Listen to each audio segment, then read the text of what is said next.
Ever since the shooting 2 days ago, there's been a lot of talk about gun control. There have been a couple of senators and, of course, Mayor Bloomberg who have been spearheading basically a reenactment of the Clinton gun bans. Now, if it's just a reenactment of the Clinton gun bans, I can see it maybe being considered. I don't see it being accepted no matter what. I don't see anything like that repassing.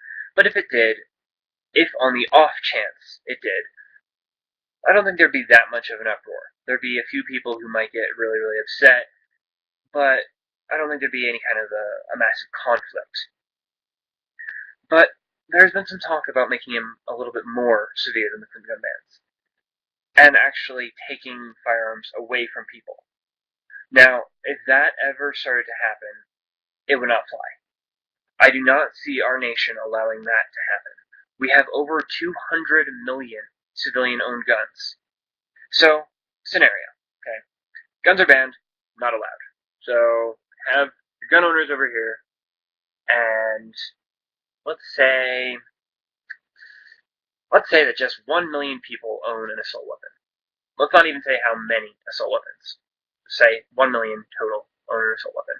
And I think that's being a little bit lenient. I would dare say there's more than 1 million out there who own an assault weapon out of the 311 million in our nation. So, let's just say that to be simple. Nice, even numbers. 1 million. Let's say that only 25% of those people would react violently to their guns being taken. So you have 250,000 people who are sitting over here. They're not happy about any of this. Police come in. They shoot at them. Okay? Now, I happen to personally know several individuals that have enough weapons that it would take the police probably days to get through their house. So, police would probably end up failing. In fact, there are more civilian-owned weapons than there are police-owned weapons. There's roughly 65 million owned by law enforcement officers. So, police don't really work. Bring in the military. And the military is going to win. The military has superior firepower, training. They're just better. I would dare say that the average American soldier could easily kill 10 average American insurgents. So, let's say, after the military comes in, a lot of those people are like, oh, shit, better give up, otherwise I'm going to die. So let's say only 50,000 actually end up fighting. Legitimately fighting. They would die. They would either die or be taken prisoner. And let's say only one half of those die. 25,000. Let's say the other 25,000 are, taken prisoner somehow. Would it be worth it?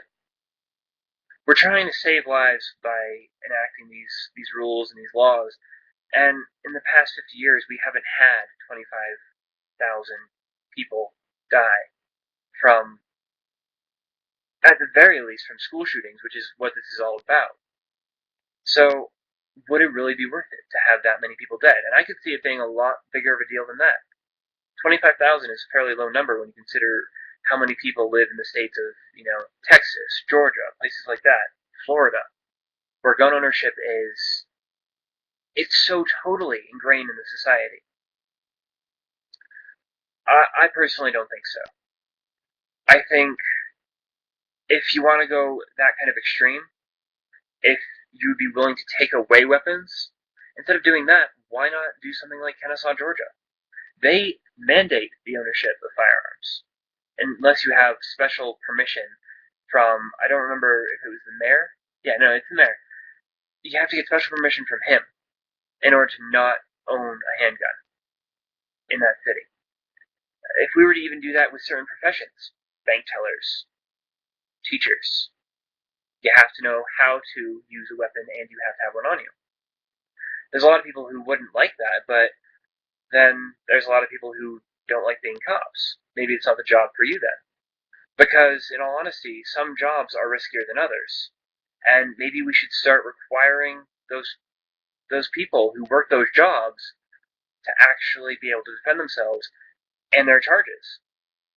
Because, let's say that all those teachers were armed. Even if the shooter still managed to kill every single person that he did in that building, at least those teachers would have had a chance to stop him. And philosophically, I think that's better. Statistically, it runs to the same thing, same amount of deaths. But I think to have the ability to fight back and defend yourself automatically puts you ahead.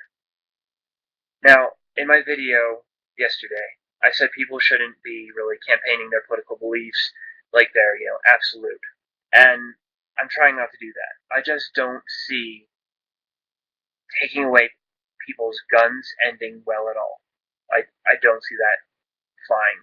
And I'm not sure how much it would even impact the crime rate, because let's be honest here, the majority of people who obtain their guns legally don't go out and shoot people.